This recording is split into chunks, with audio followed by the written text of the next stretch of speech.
Hi friends, welcome to Aditya arts classes. Aditya arts classes में अहाँ मित्र सबके स्वागत कर रहल छी। आइ हम लऽ कऽ आयल छी मैथिलीक 100 अंक पार्ट 3 के सारांश। ठीक छै, आ ताहिके बाद अहाँके एहि पार्टसँ VVI सब्जेक्टिव क्वेश्चन लऽ कऽ सेहो आयल छी, आ ओहिके अहाँके उत्तर लऽ कऽ सेहो आयल छी। तऽ अहाँसभ एहि वीडियोके शुरूसँ अंत तक जरूर देखब, किएक तऽ सारांशके साथ साथ अहाँके VVI सब्जेक्टिव क्वेश्चनके जे समाधान सेहो हम कयने छी। ठीक छै मित्र सब, अहाँके चाहे साइंस के स्टूडेंट छी, चाहे कॉमर्स के छी, चाहे आर्ट्स के छी, तीनों फैकल्टी स्टूडेंट के लिए वीडियो काफ़ी महत्वपूर्ण अछि। तऽ अहाँ सब वीडियो के शुरू से अंत तक जरूर देखब। ठीक छै, तऽ अहाँके जे पार्ट अछि हाथी दाँत के जे अहाँके रचनाकार अछि प्रबोध नारायण सिंह। ठीक छै, रचनाकार अछि कि अहाँके प्रबोध नारायण सिंह अहाँके एहि पार्ट के रचना छी। हाथी दाँत जे की छी अहाँके एकांकी छी, याद रखब अहाँके रहत हाथी दाँत तक की अछि तऽ एकांकी थिक। ठीक छै, की छी अहाँके एकांकी थिक, आ रचनाकार के अछि मित्र प्रबोध नारायण सिंह। चलो हम सारांश की ओर चलै छी, टाइम नहीं लेता हूँ, अहाँके सारांश की ओर चलै छी। देखियौ, हाथीक दाँत शीर्षक एकांकी प्रबोध नारायण सिंहक प्रसिद्ध एकांकी थिक। एहि में वर्तमान युगक स्वार्थी, लोलुप एवं भ्रष्ट नेताक चित्रण अंकित कयल गेल अछि। ठीक छै, यानी कि अहाँके हाथीक दाँत जे शीर्षक एकांकी अछि, एहि एकांकी में अहाँके वर्तमान युग के स्वार्थी आ लोलुप्त भ्रष्ट नेता सब अछि हुनका बारे में अहाँके चित्रण अंकित कयल गेल अछि। देखियौ, हाथीके बाहर निकलल दाँत जे देखबैवला होइत अछि। ठीक छै, देखैवला होइत अछि, आ असल दाँत ओकर मुँहके भीतर होइत अछि। कि ओकर मुँहके भीतर होइत छै ने, जे हाथी सबके जे ओ जे अहाँके देखावटी जे दाँत होइत अछि अहाँके बाहरमे होइत अछि, मुदा ओकर मुँहक भीतर जे होइ छै अहाँके असल दाँत मुँहक भीतर होइत अछि। ओही प्रकारसँ देखियौ मित्र सब, आइ काल्हिमे भ्रष्ट नेता सब बाहर से किछु और तथा अंदर से किछु और रहैत अछि कि नहीं। आइ काल्हि भ्रष्ट नेता सब जते भ्रष्ट सब हैत जे बाहर से किछु और अंदर से किछु और रहैत अछि। नकली नेता सब की करत, नकली नेता कृत्रिम समाज सेवी मुखौटा लगा कऽ घिरनी कार्य करते अछि। मतलब कि आइ काल्हि में समझ में नकली नेता सब कृत्रिम सामाजिक मुखौटा लगा कऽ घृणित कार्य करैत अछि। ओ एकटा महिला आश्रमक स्थापना कऽ कऽ अपन उदारता झूठ स्वांग रचबैत अछि। देखबै छै जे हम महिलाके आश्रमक स्थापना कयने छी, मुदा वएह महिला आश्रम में कते प्रकार के अनाचार अत्याचार करते से समाज के लोग नहीं जानैत रहै छै। कि झूठो के देखबाक लेल की करत अहाँके समाज के देखबाक लेल महिला आश्रम खोलैत अछि झूठे के, कि महिला आश्रमक स्थापना करैत अछि, झूठा स्वांग रचबैत अछि। ठीक छै मित्र सब, देखियौ आइ काल्हि के जे भ्रष्टाचारी नेता सब हैत की करत, देखबाक लेल आमरण अनशन करत। कि देखबाक लेल आमरण अनशन करत, मुदा झूठो के ओ देखबै छै जे हम जनताके लेल की कऽ रहल छी, आमरण अनशन कऽ रहल छी, मुदा नुका कऽ उत्तम प्रकार की कर जाकऽ भोजन करत। बुझलहुँ, नुका कऽ उत्तम प्रकार के अहाँके भोजन करैत अछि, आ अत्यधिक टाका संग्रह कऽ धनिक बनि जाइत अछि। आइ काल्हि जे भ्रष्टाचार नेता सब रहै छै, भ्रष्ट जे भ्रष्टाचारी जे नेता सब लिप्त रहैत अछि, कि अत्यधिक टाका संग्रह कऽ की बनि जाइ छै, धनिक बनि जाइत अछि। ओ नायिका बिजली देवी सेहो एहने भ्रष्टाचारी नेताक संगमे रहि कऽ भ्रष्ट भऽ गेल हन। ठीक छै, जाहिमे जे अहाँके जे बिजली देवी जे नायिका अछि, एहने भ्रष्टाचारी नेता सबके साथमे रहि कऽ ओहो की भऽ गेल छै, भ्रष्ट भऽ गेल छै। ठीक छै, आगे ध्यान दियौ।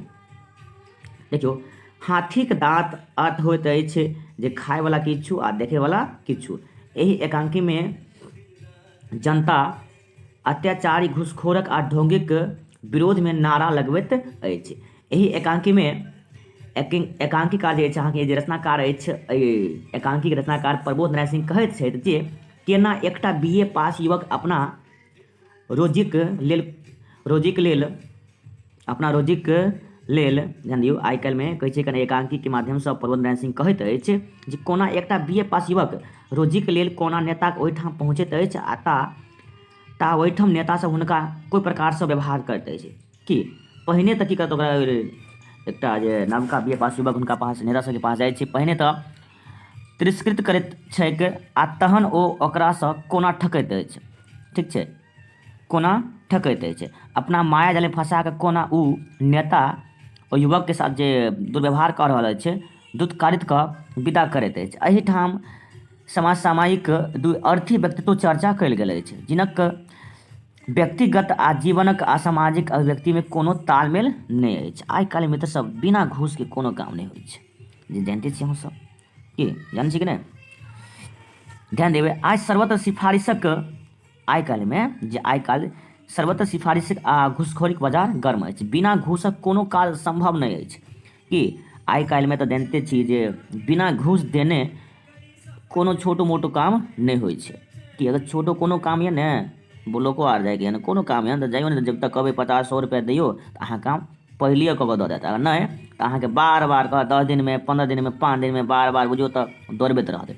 बिन घूसके आइ काल्हिमे तऽ एगो आवासियो नहि बनै छै।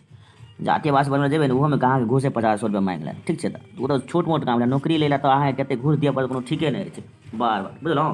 तऽ आइ काल्हिमे जे छै कनि बिना घूसके, किया तऽ हर एक जगह छोट नेता सबसँ लऽ कऽ अहाँके कर्मचारी सभे भ्रष्टाचारीमे लिप्त भऽ रहल अछि कि सब अहाँके घूसे मांगत। जतऽ जाउ कोनो काम करबैके लेल अगर जा रहल छी तऽ पैघ पैघ अफसर तक नेता घूस लैत अछि आ राजनीतिक एकरा व्यापार बना लेलक हन। जनतासँ तऽ बुझियौ तऽ चन्दा जरा टैक्स वसूल कऽ रहल अछि कि लेखक राजनीतिक एहन व्यवहारसँ शुद्ध भऽ हुनका लोकनिक पर्दाफाश कऽ रहल अछि कि मित्र सब।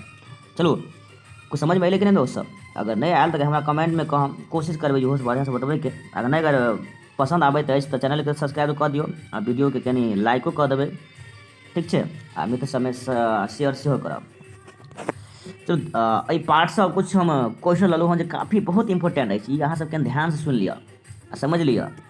अहाँके इएह पार्टके जे क्वेश्चन अछि, ठीक छै मित्र सब ध्यान दियौ। जे कहै छै नेताजी रोहिणीके कोना गिरफ्तार करबैत अछि। नेताजीके माफ करम, नेताजीके रोहिणी कोना गिरफ्तार करबैत अछि। भाई गलती केलकै रहा नेताजी तऽ रोहिणी थोड़े ने गिरफ्तार हेतै कि, गलती तऽ ई नेतवा केने रहै कि, ठीक छै मित्र सब। तऽ नेताजीके रोहिणी कोना गिरफ्तार करबैत अछि लिखू। देखियौ मित्र सब, रोहिणी जे छै कनि अहाँके बेचारीके सब दिशसँ थाकि जाइ छै तऽ कोनो बहुत बड़ा दिक्कत भेलाके बाद ओहि महिला आश्रममे जाकऽ अपन रहैत अछि, बुझलहुँ। मुदा ओहि महिला आश्रममे गेलाके बाद हुनकाके साथ रोहिणीके साथ नेताजी दुराचार करैत अछि, हुनका साथ अत्याचार करैत अछि। बुझियौ तऽ हुनका जीवनके जिन्दगीके ओ नेतवा नरक बना कऽ राखि दै छै, बुझलहुँ। तत्पश्चात बिजली देवी अहाँके पुलिस स्टेशन जाइ छै आ हुनका साथ जे नेताजी जतेक कुकर्म करि रहै कन सब एक एक बात जे छै कन ओहि नेताजी के बारेमे पुलिसवलाके बता दै छै कन। तत्पश्चात की करै छै नेताजीके पुलिस सब गिरफ्तार कऽ कऽ जेल भेज दै छै कि। चलो क्वेश्चन नंबर दोसर चलै छी, जे कहै छै नेताजी आ बिजली देवीमे केहन संबंध अछि वर्णन करू। नेताजी आ बिजली देवीमे केहन संबंध अछि वर्णन करू। देखियौ नेताजी महिला आश्रमक संस्थापक रहथिन। नेताजी छल जे अहाँके ओ नहि रहै महिला आश्रम, ओहिके संस्थापक वएह रहै नेताजी ने। आ बिजली देवी ओहिके संचालिका छल।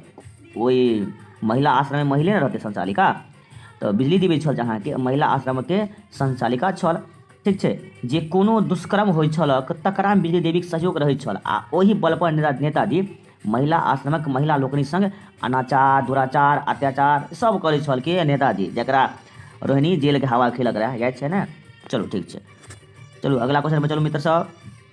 क्वेश्चन अछि अहाँके नेताजी अपन बड़ाइमे की सब कहै छै। देखियौ जे नेताजी छै अहाँके अपन बड़ाइमे की कहै छै, देखियौ झूठे फूसेके कहै छै भाई लोकनि अभी जागि जाओ, स्वार्थी त्यागी तथा ईमानदार नेता लोकनिके चिन्हू अन्यथा कल्याण नहीं होत कि। अपने तऽ भ्रष्ट छै, कहै छै जे की कहै छै नेताजी बुझियौ तऽ अपने तऽ भ्रष्टाचारीमे लिप्त अछि आ कहै छै कि जे स्वार्थी कि जे अहाँके ईमानदार नेता ओहि ओकरा चिन्हू। भ्रष्टाचार तऽ सबसँ बड़का अपने छै। चलू छोड़ू सब, अन्यथा कल्याण नहीं होत। अपन परिश्रमसँ उपार्जन कनिहार नेता लोकनि सुच्चा भऽ रहल अछि कि, यानी कि अपना ई नेताजी कह रहल छै भ्रष्टाचार नेता छै, देखियौ अपना बारेमे छुच्छे बड़ाइए करै छै। देखियौ ने कहै छै अपन परिश्रमसँ उपार्जन केनिहार नेता लोकनि सुच्चा भऽ सकैत छथि, आन सब नेता लुच्चा अछि। मतलब कि जे अपना परिश्रमसँ उपार्जन करैत अछि तऽ ओ तऽ हम जानै छी जे अपना परिश्रमसँ जे उपार्जन करै छै सुच्चा होइ छै। मुदा तू क्या छै, तू तऽ एक नंबरके लुच्चा छै तू अपने कि। कहै छै आन सब नेता लुच्चा होइत अछि। भाई लोकनि हमर समाजक मूल आधार अछि ब्रह्मचर्य सत्यत्व। जाहि समाजक नारी पूजा नहीं होइत अछि ताहि समाजमे शीघ्र ही रसातल पहुँच जाइत अछि। तऽ हेतु भूलल भटकल महिला लोकनिक रक्षाक ई महिला आश्रम खोलल गेल अछि। परम त्यागमयी बिजली देवीके सहयोगसँ आश्रम जे छै अहाँके उन्नतिके शिखर पर पहुँच रहल अछि। संयम सदाचार आ आत्मगौरवक पाठ पढ़ाबी आश्रमक कन्या लोकनि मिथिलाके उद्धार करती। ठीक छै मिथिला, ठीक छै। तऽ अहाँ सबके धन्यवाद जे अहाँ सब वीडियोके शुरूसँ अंत तक देखलहुँ। ठीक छै, अहिना हमरा प्यार आ दुलार दैत रहब, हम अहाँ सबसँ इएह चाहै छी। ठीक छै मित्र सब, अब अहाँ आगे वीडियोके इंतजार करू, बस अगला वीडियो हम अपलोड कऽ रहल छी कुछ समयमे। ठीक छै, धन्यवाद।